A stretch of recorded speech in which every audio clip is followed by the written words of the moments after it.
Here's the story of a lovely lady who was bringing up three very lovely girls. All of them had hair of gold, like their mother, the youngest one in curls. It's the story of a man named Brady who was busy with three boys of his own. They were four men living all together, yet they were all alone. Till the one day when the lady met this fellow, and they knew that it was much more than a hunch, that this group must somehow form a family. That's the way they all became the Brady Bunch. The Brady Bunch, the Brady Bunch. That's the way they became the Brady Bunch.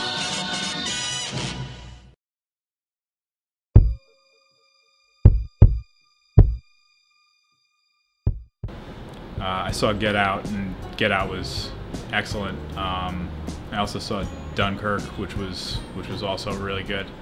I think both of those, with their unconventional kind of storytelling style, I think they'll both be pretty good contenders. Probably Lady Bird. Yeah. Why is it in quotes? I gave it to myself. It's given to me by me. Because I watched it with my mom, and it was like really good. It's very relatable, and because it's about a girl growing up and like going through high school and about her relationship with her parents and everything, it was just a really good movie. It really captured like the relationship between a mom and a daughter, and I saw it with my mom, so I got like really emotional. I'm a huge fan of Dunkirk.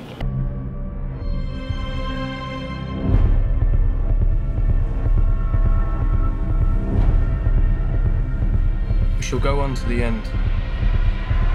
And honestly, the one reason why I saw it was because Harry Styles is in it.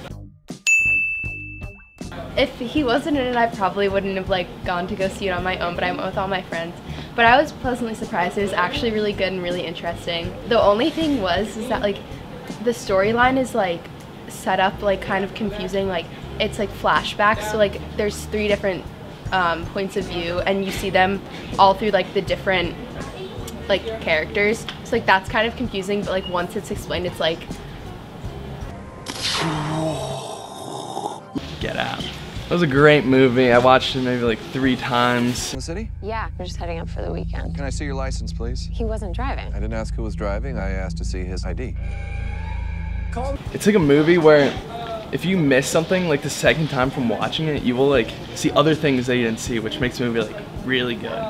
And like it kept me on my seat the whole time. The characters were great. I think everybody did really good in the movie. It was like such like a basic movie, but like at the end the story was like really great. It's really action packed, and you do not expect like what's gonna happen in the movie. Like it didn't like make sense to me for like a while, and then I'd keep watching it, and then at the end of the movie when it all gets put together, you're like, wow, this was a really good movie. So I saw I, Tonya this year. I was the best figure skater in the world at one point in time. Margot Robbie was nominated for Best Actress, and Allison Janney, Best Supporting Actress. Really liked the movie. I thought it was a cool choice to kind of film it as a documentary, but use the actors and actresses in the documentary and interview them as the characters they play. I mean, come on! What kind of friggin' person bashes in their friend's knee? Who would do that to a friend? It gave a kind of a better understanding of who Tonya Harding is. I don't think anybody will really ever know the actual details of how that all transpired, but it was really interesting just to see her life and who she is as a person, and some of the situations that she was put in or got herself in. So I did enjoy the movie. Best movie I saw this year was probably Wind River, and I liked it because it had like a little bit of everything. It had some action and mystery, and I think it was also a really compelling story. It was well acted. One of my favorite movies of the year was Baby Driver. I'm a driver. Oh, like like a chauffeur. I thought Baby Driver was awesome. The way it was edited, the way everything was cut together, the music, the way that they used color. It was a really, really cool movie that's being totally overlooked.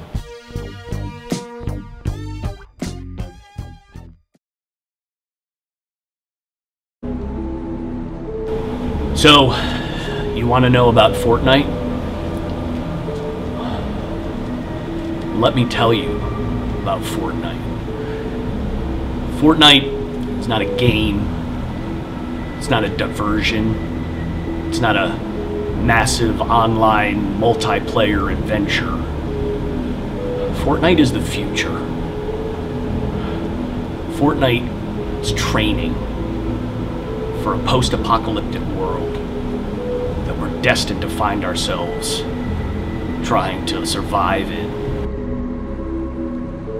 It's kind of a survival game. Reminded me a lot of the Hunger Games. You land on an island, and it's survival of the fittest. You harvest some weapons, and some supplies, medical supplies. You also have the ability to build structures with wood that you harvest or bricks from buildings you destroy. And that way you can build shelters for your battles. What do you love about Fortnite? Well, I think Fortnite is a good way to get around with your friends. You can have a good time. It teaches teamwork, good essential things you're going to need in your future life.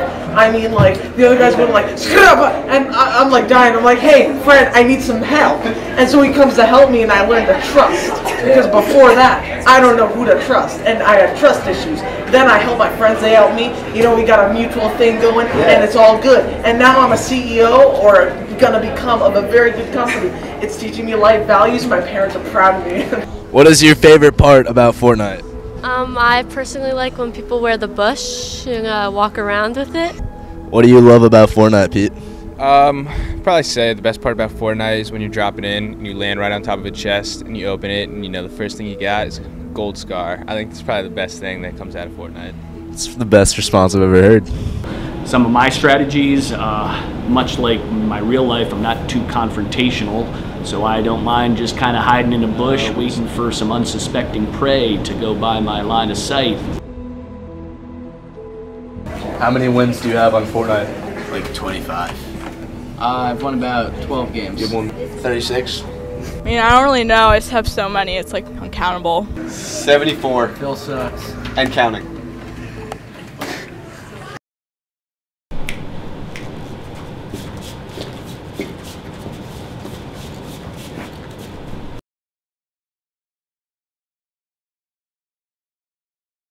The dynamic of the team, I would say, is just we work really hard all the time. It's really like a family. The team is really one big family. Coach likes to joke that he has 2 sons and 55 daughters, but it's a real thing. We all really support each other. We're all here for each other like sisters. There are so many of us, but like we're all just so close. It's a really nice environment. Everyone's really fun, and we all like get to know each other really well, and it doesn't really like matter like your skills or anything. It's very exciting that we get to be so close on such a big team, which you don't really get to see a lot. Coming into the high school, I knew that I wanted to be part of this team with this great legacy and to be able to help continue on that legacy. If we lose, I guess it's not like the end of the world, because like for us it's just like our coach tells us all the time, it's like it's always about having fun more. But yeah, there's a lot of pressure. Yeah. There's a lot of pressure. Not so much in these past 2 years, but especially when we had the original streak. We got up to 103 wins.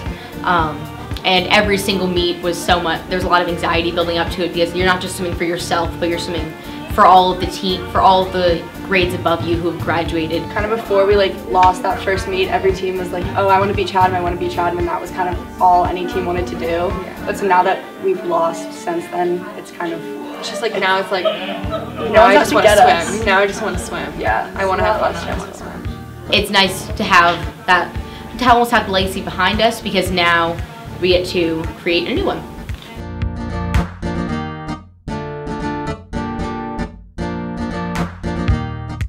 I think we like to support each other more than we like to win. It's definitely hard with 55 people to try and get together and do things all at once, but so the bus rides are a huge bonding experience for us. Coach likes to give us really big, overdramatic, inspirational speeches before every meet. So they're kind of something we can always like talk about and laugh about afterwards. I mean, obviously, like, it's a very competitive sport. Like, we're always looking to like gain more wins, but at the end of the day, yeah, definitely, our team is more important.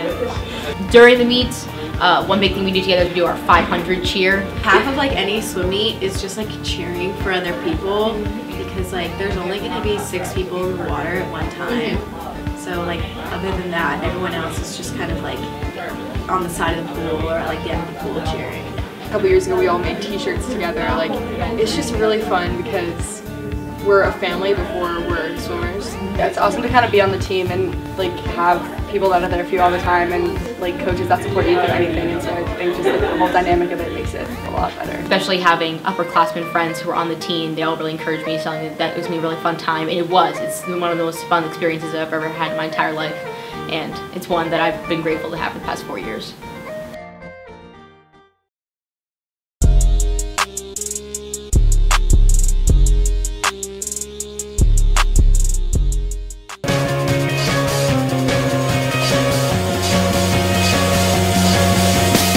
Coming out of my cave. I've been doing just fine. Oh, and I'm doing just fine. And I'm doing just fine. And I've been doing just fine. And I've been doing just fine. I've been doing just fine. I've been doing just fine.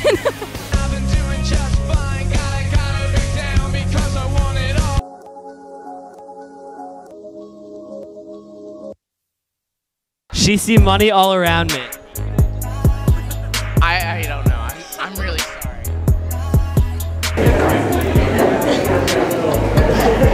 Can you tell me the answer? No idea. Oh my gosh, I don't know. Yeah. Get through that. Bands on my wrist. I look like I'm the man. I look like I'm the man. Yeah, but I was young.